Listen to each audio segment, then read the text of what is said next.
Beaucoup de bruit pour pas grand chose, j'ai l'impression. Ouais. Bonjour la team, j'espère que vous allez bien. Aujourd'hui les amis, je vous propose mon avis critique sur la première saison de Creature Commando qui s'est achevée aujourd'hui le 9 janvier 2025. On a eu droit à 7 épisodes. Bon, je me pose la question, est-ce que il s'agit d'un nouveau DC Universe ou est-ce qu'il s'agit d'un James Gunn Universe, les amis? Alors, Creature Commando, c'est écrit par James Gunn. Il fait beaucoup de choses, James Gunn, j'ai l'impression. Peut-être ce sera le problème de ce nouveau DCU.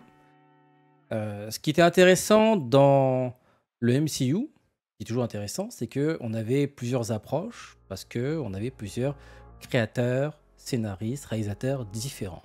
Même si c'est chapeauté par Kevin Feige, mais voilà, il laisse la place un peu aux autres. Là, c'est différent. Celui qui fait office de Kevin Feige, donc de Marvel, et James Gunn, qui est scénariste-réalisateur. C'est lui qui fait le premier Superman, enfin le premier film au cinéma du nouveau DCU, et c'est lui qui a écrit, créé la série Creature Commando, qui est la première œuvre de ce nouveau DCU. Alors que Kevin Feige, lui, a fait appel à des scénaristes réalisateurs pour faire ce taf. Enfin, déjà, il y a un petit problème. Le mec, il est au-dessus de la pyramide, et en plus, il fait à peu près tout. Enfin, il chapeaute à peu près les projets les plus importants. En tout cas, les premiers projets sont signés James Gunn. Creature Commando, c'est signé James Gunn. C'est son nom qu'on voit en premier. Et Superman, bah, c'est lui qui a écrit et réalisé. Alors, Creature Commando, c'est, je veux dire clairement, c'est un remake de Suicide Squad. Voilà. Je sais pas pourquoi ils n'ont pas fait un nouveau Suicide Squad. Mais c'est le même concept. On retrouve d'ailleurs Amanda Waller, qui, pour une mission suicide, fait appel à des créatures qui sont en prison, qui ont fait des choses répréhensibles. Et pour réduire leur peine, on leur dit, bon, vous allez faire une mission très dangereuse et en contrepartie, vous allez avoir des petits cadeaux, réduction de peine, des salles de prison un peu mieux agencées, etc. Enfin, des pièces de prison un peu mieux agencées. Voilà. Et celui qui est un peu le chaperon de cette nouvelle équipe, c'est un certain Eric Flagg Junior, je crois. Enfin, en tout cas, c'est le fils de le Eric Flagg qu'on a vu dans le film The Suicide Squad, toujours de James Gunn. Voilà. Alors, petite parenthèse, alors je rappelle pour les personnes qui viennent de débarquer, qui n'ont pas suivi toute l'historique de l'ancien DCU et le nouveau DCU, je vais faire rapide. Dans l'ancien DCU, l'idée c'est de tout virer et de repartir sur de nouvelles bases. Sauf que, vu que c'est James Gunn qui est aux commandes, il a décidé un peu unilatéralement, vu que c'est lui le patron maintenant, de garder des choses qui ont été faites pendant l'ancien DCU pour l'intégrer dans le nouveau DCU. Donc en fait, il y a des choses qui ont été produites avant qu'il arrive au pouvoir et qui ont été gardées pour le nouveau monde connecté. Notamment certains personnages qu'on pouvait voir dans Peacemaker. D'ailleurs, Peacemaker qui a été écrit et réalisé en partie par James Gunn, c'est incroyable, hein, c'est une coïncidence. Et canon à ce nouveau univers DCU. Alors que ça a été produit pendant l'ancien DCU. Me demandez pas. Je pense que le problème de ce nouveau DCU, il est là en vrai. Il est là. J'ai pas l'impression de voir du DCU, j'ai l'impression de voir James Gunn en fait. James Gunn. Creature Commando, c'est exactement un copier-coller de The Suicide Squad, un copier-coller des Gardiens de la Galaxie, Peacemaker. Une bande de bras cassés, losers, des gens qui n'ont pas forcément beaucoup de qualités, qui ont beaucoup de défauts, assez violents, vont devoir travailler ensemble, ils s'apprécient pas les uns les autres, mais par la force du scénario, ils vont devoir travailler ensemble et voir qu'ils ont quand même des points communs, ils vont se lier d'amitié, et au final, ils vont faire des actes qu'on peut considérer des actes de bravoure pour arriver à la conclusion qui est que malgré leurs défauts, ces gens-là sont capables donc de faire des grandes choses. C'est exactement Gardien de la Galaxie, exactement The Suicide Squad, exactement The Peacemaker aussi. C'est pareil. Alors, chaque épisode est conçu de la manière suivante. Nous avons le fil conducteur. Amanda Waller réunit une team. Hop, ils vont faire une Suicide Squad. Donc ça progresse très lentement. Parce qu'en fait, chaque épisode est coupé de flashback. En fait, en gros, chaque épisode est centré sur un des personnages qu'on voit sur l'affiche là. En fait, il y a deux actions qui se passent. Il y a l'action, le fil conducteur, et puis on va se taper à chaque fois des flashbacks sur l'origine story de chaque personnage. Donc, du coup, à chaque fois, on ressort de l'intrigue principale, vu qu'en pleine intrigue principale, on nous sort de ça pour nous envoyer sur l'origine story de ce personnage, pourquoi il arrive en prison, qu'est-ce qu'il a fait qu'est-ce qu'il a fait pour mériter de finir en prison et pour finir dans ce Suicide Squad. Donc on sort à chaque fois, on a du mal à être pris par l'intrigue principale, et au final l'intrigue principale elle devient secondaire en vrai. Déjà là c'est un premier bémol de cette série. Il aurait fallu plutôt se centrer sur un seul personnage, par exemple la fiancée, et les autres on s'en fout un petit peu.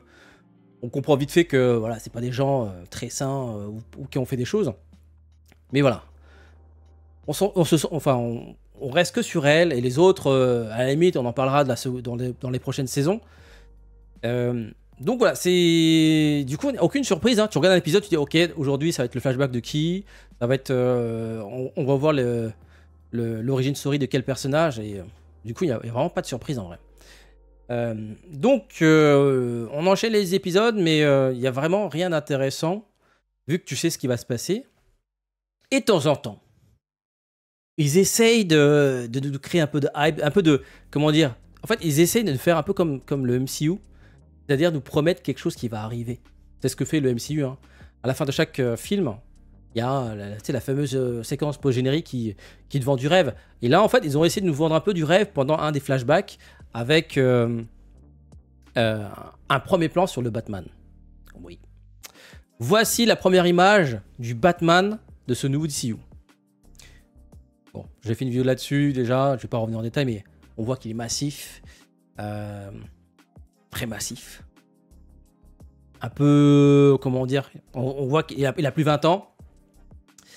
Alors, le problème, c'est que James Gunn, il fait beaucoup d'annonces par rapport à ce DCU, mais qu'il y a des choses qui traînent. Par exemple, ils ont déjà annoncé un film Batman, Batman The Brave, mince, j'ai oublié le nom. Enfin bref, c'est l'adaptation du comics avec Damian Wayne.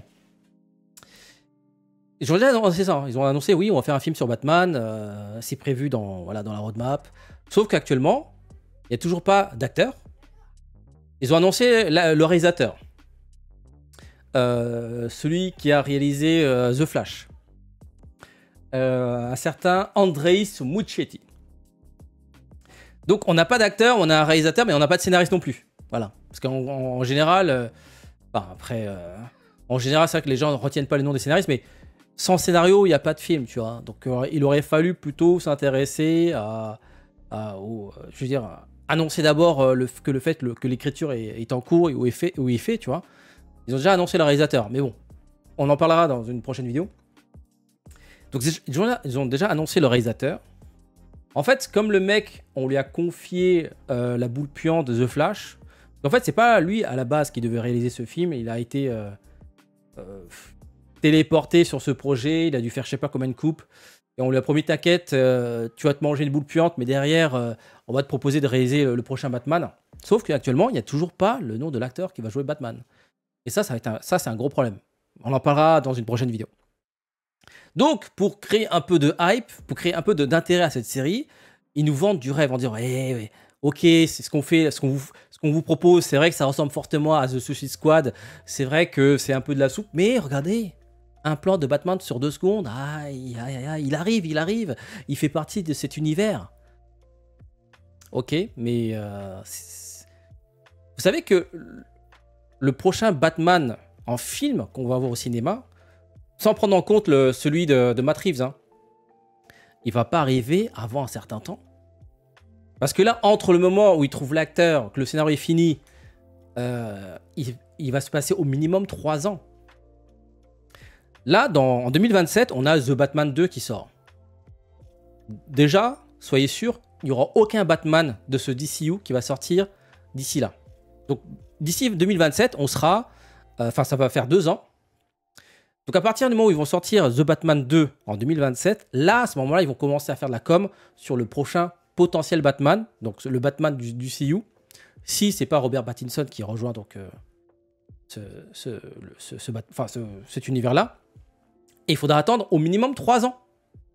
Parce que, regardez, pour Superman, quand James Gunn a pris les commandes, il a annoncé qu'il allait faire l'écriture et la réalisation du Superman.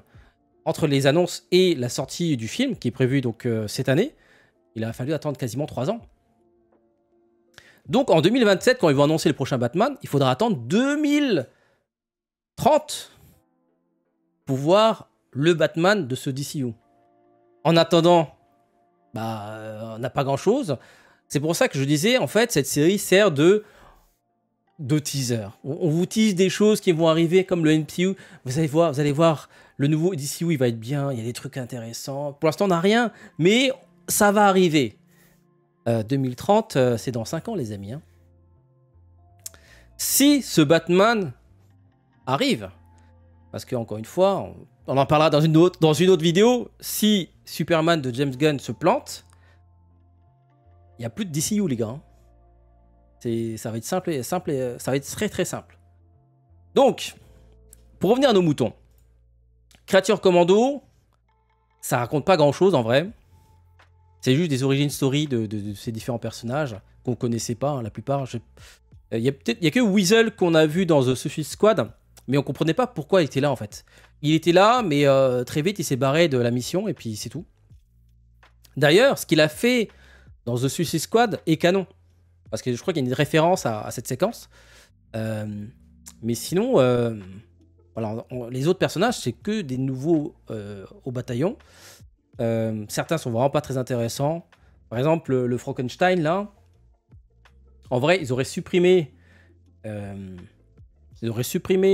personnage de la série. Ça aurait rien changé du tout, en fait. Ils auraient pu trouver des astuces pour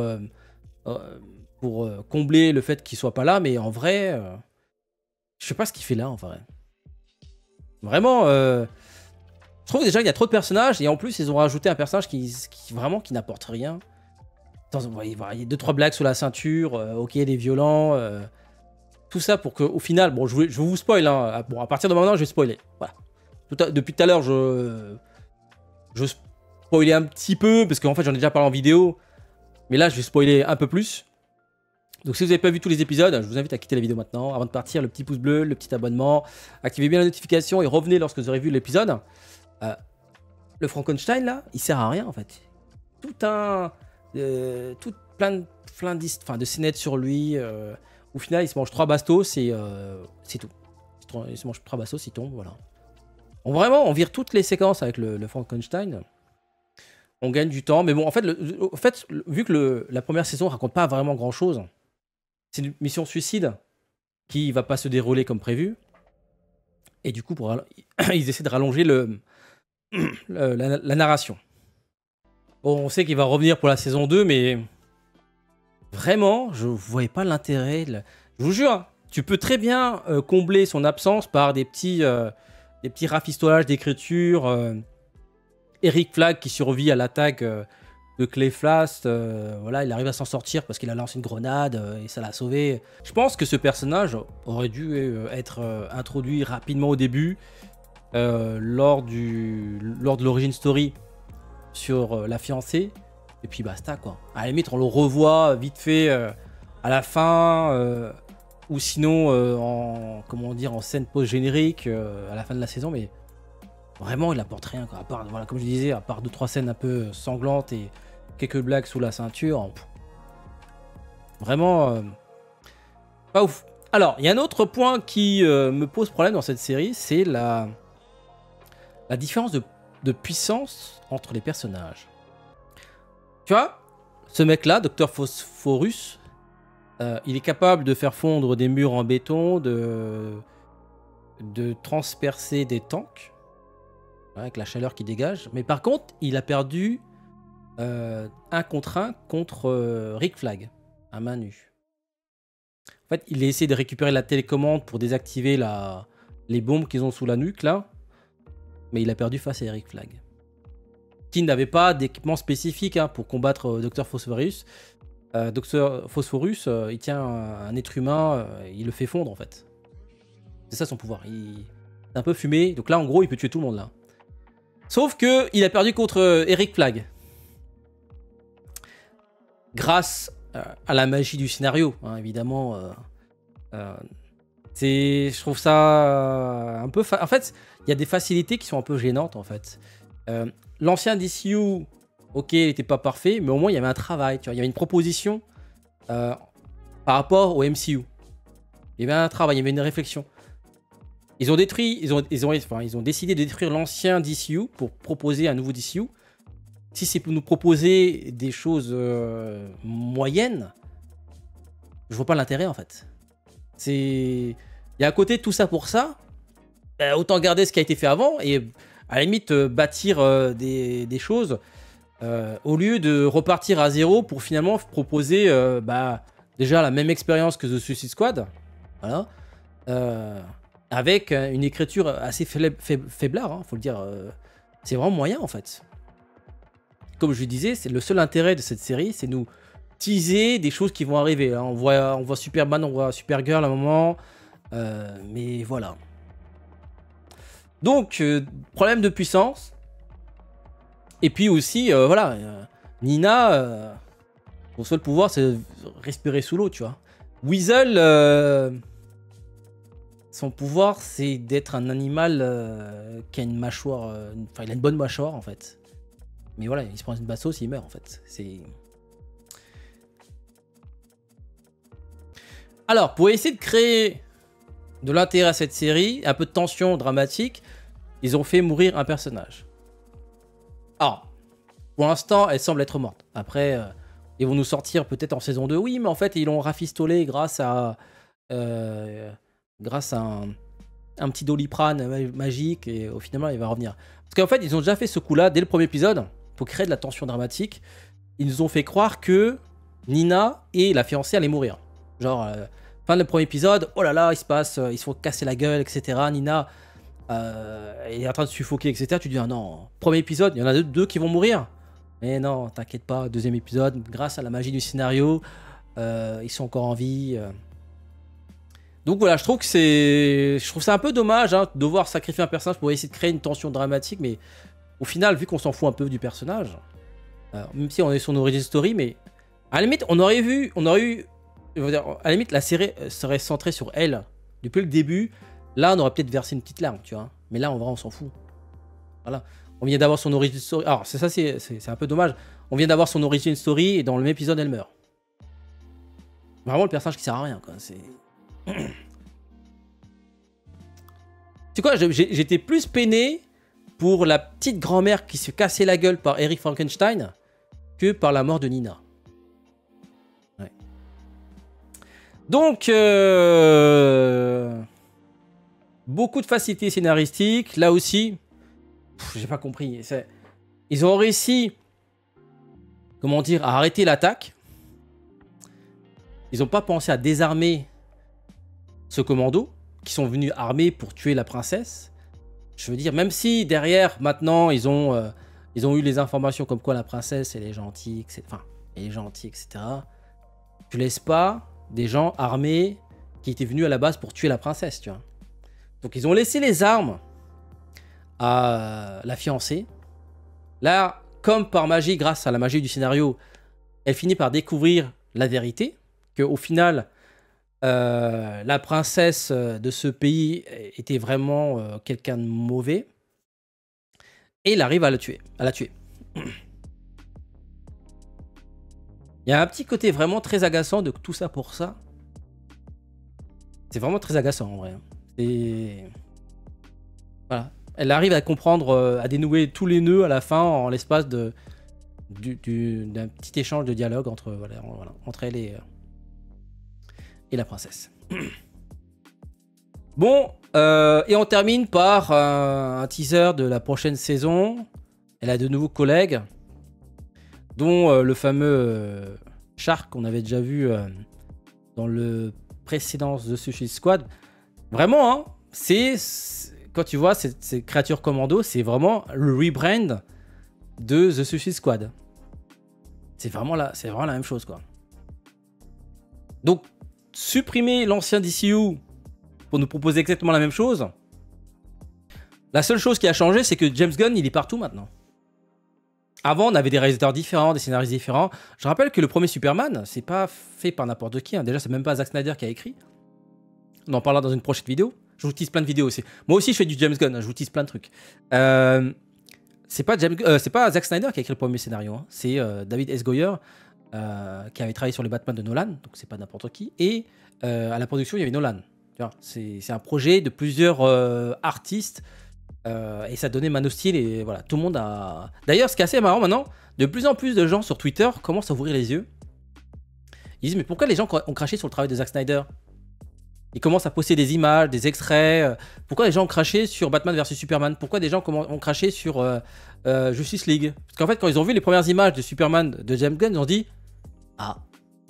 En fait, ils commencent à se rendre compte que peut-être que c'était pas si mal que ça ce qu'avait fait James Gunn. Parce qu'en fait, ce qu'avait fait Zack Snyder, même si on n'est pas fan, bah, tu peux ne pas les aimer, il n'y a pas de problème. Mais au moins, il y avait une proposition. Quand tu regardes le premier... Moi, j'ai regardé les deux premiers Superman, hein, de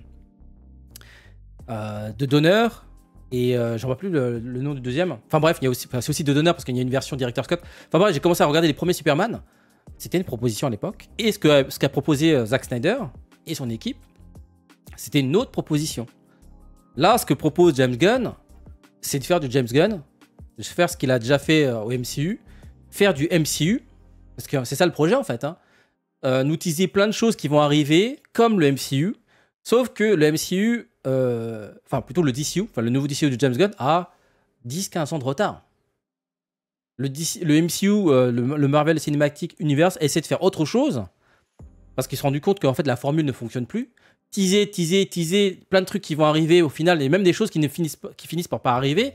Ils ont annoncé tellement de choses. Par exemple, ils ont annoncé... Il n'y avait pas un Shang-Chi 2 qui était prévu. Eternals, ils avaient laissé la porte ouverte à un épisode 2, parce que la fin du film laisse ouvrir... Enfin, nous annonce autre chose. Et au final, on n'a rien du tout. Donc, ces effets d'annonce, en fait, les gens sont saoulés, en fait. Maintenant, on veut des belles propositions, on veut des expériences. C'est pour ça que les gens ont aimé... Après, c'est The Batman. Il n'y a pas 36 000 promesses. Il y a une expérience immédiate. Et voilà, ils arrêtent les promesses des choses qui vont arriver. Et là, ce que propose James Gunn avec ce Creature Commando, c'est de refaire du MCU, mais avec 15 ans de retard. Je vous jure, tout ça pour nous proposer la même soupe qu'on avait déjà avant, je vois pas l'intérêt en vrai. Vraiment, en fait, on verra quand le film Superman va sortir, mais les gens commencent à ouvrir les yeux en disant, mais attends, mais avant... Ce que proposait le DCU, c'était vraiment différent du MCU. C'était vraiment, il y avait deux écoles, il y avait deux pattes en fait. Si au final, c'est pour retrouver le même ton, la même légèreté que le MCU, il y a vraiment zéro intérêt. Donc, pour moi, hein, cette série, c'est du vide avec des annonces. Voilà, des annonces et du vide. Oh ouais, Superman, Batman vont arriver, vous inquiétez pas. En attendant, on a The Suicide Squad Remake de James Gunn. Voilà. Donc supprimer l'ancien DCU pour nous proposer la même sauce, je sais pas. Vraiment, je sais pas. Vraiment, dites-moi ce que vous en pensez. C'est pas mauvais, hein. C'est juste que, en fait, si t'as déjà regardé les autres créations de James Gunn, t'as l'impression qu'on propose la même histoire, en fait. Voilà. Ah ouais, j'ai oublié de parler rapidement de la princesse Ilana. Ils nous ont teasé un personnage incroyable, monstrueux, machiavélique, qui potentiellement dans un futur proche a réussi à neutraliser Superman, Batman et toute la Justice League internationale. Tout ça pour se manger une bastos à la fin et mourir comme une merde en fait. Je vous jure, c'est vraiment du foutage de gueule quoi. Ils nous annonce un personnage dangereux. Au final, on sait pas grand chose d'elle. Alors peut-être qu'elle va revenir en seconde saison et vont nous sortir une disquette en disant oui, mais en fait, elle est pas vraiment morte parce que grâce à un suppôt magique, on a réussi à neutraliser la balle. Parce qu'en fait, on sait pas grand chose d'elle. Hein. C'est juste une petite bimbo qui se balade un peu en petite tenue, mais on sait pas grand chose d'elle, ses pouvoirs, etc. On sait vraiment pas grand chose d'elle en fait. Bon, rendez-vous la prochaine saison, en espérant que l'écriture soit de meilleure qualité, parce que là, vraiment, c'est de la soupe. C'est de la soupe, les amis. C'est ce que j'avais ressenti lors des premiers épisodes. Et au final, bon, bah, ça reste de la soupe. Hein. En vrai, il y avait de l'idée. Hein. Enfin, genre, ils auraient pu faire, par exemple, toute une série, enfin, toute une saison centrée sur iRobot. J.I. Robot, pardon. Ou La Fiancée. Mais mélanger plein de personnages comme ça, franchement, je trouve que c'était assez une mauvaise idée, quoi. Donc voilà les amis, dites-moi ce que vous en pensez. Sur ce, je vous dis à très bientôt pour d'autres vidéos. N'hésitez pas à liker, n'hésitez pas à vous abonner. Sur ce, à très bientôt. Ciao, ciao.